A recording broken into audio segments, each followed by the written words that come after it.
بسم اللہ الرحمن الرحیم۔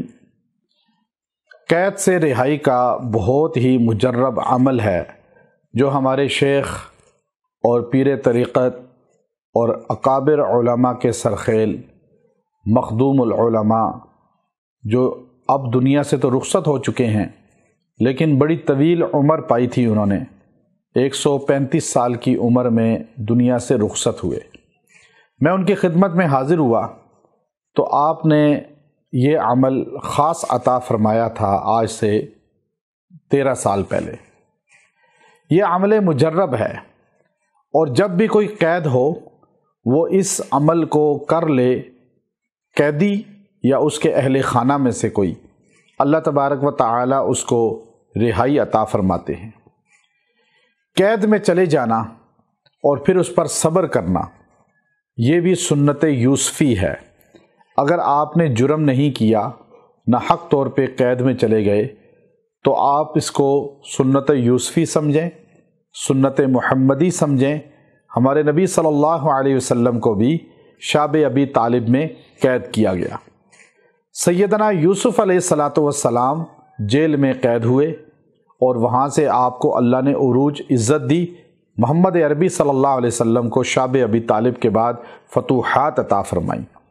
نہ حق اگر کسی کو قید کر دیا جائے تو وہ صبر کرے اور یہ وظیفہ کرے، اللہ اس کو رہائی بھی دیتا ہے، بعد میں عروج اور عزت بھی دیتا ہے۔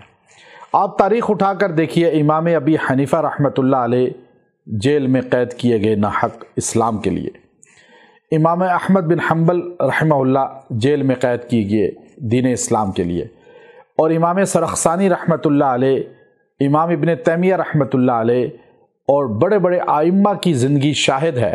مجدد الفسانی رحمہ اللہ تعالی اور مولانا جعفر تھانیسری رحمہ اللہ تعالی، شیخ الہند مولانا محمود حسن رحمہ اللہ تعالی۔ تو اب یہ نسبتیں ہماری ہیں اللہ والوں سے۔ آپ دین کی اطاعت کرتے ہوئے یہ وظیفہ مختصر پڑھیں اور کوشش کریں اس کو 41 دن پورا پڑھیں۔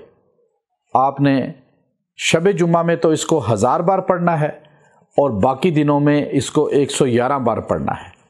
وہ وظیفہ کیا ہے؟ یا ربی انت صمدی ومنک مددی وعلیک معتمدی۔ یا ربی انت صمدی ومنک مددی وعلیک معتمدی۔ یہ 1000 بار شب جمعہ میں پڑھیں اور 111 بار ڈیلی پڑھیں۔ 41 ڈیز، 41 دن، اس میں جتنے شب جمعہ آتے ہیں ہر شب جمعہ میں 1000 اور باقی دنوں میں 111۔ اس کے اول آخر درود ابراہیمی پڑھنا ہے 11 بار، اور قیدی خود بھی پڑھے، اہل خانہ بھی پڑھے۔ انشاءاللہ ان 40 دن میں اللہ تعالیٰ رہائی کے اسباب پیدا کر دے گا، عزت دے گا اور فتنوں سے بچائے گا۔ وآخر دعوانا ان الحمد للہ رب العالمین۔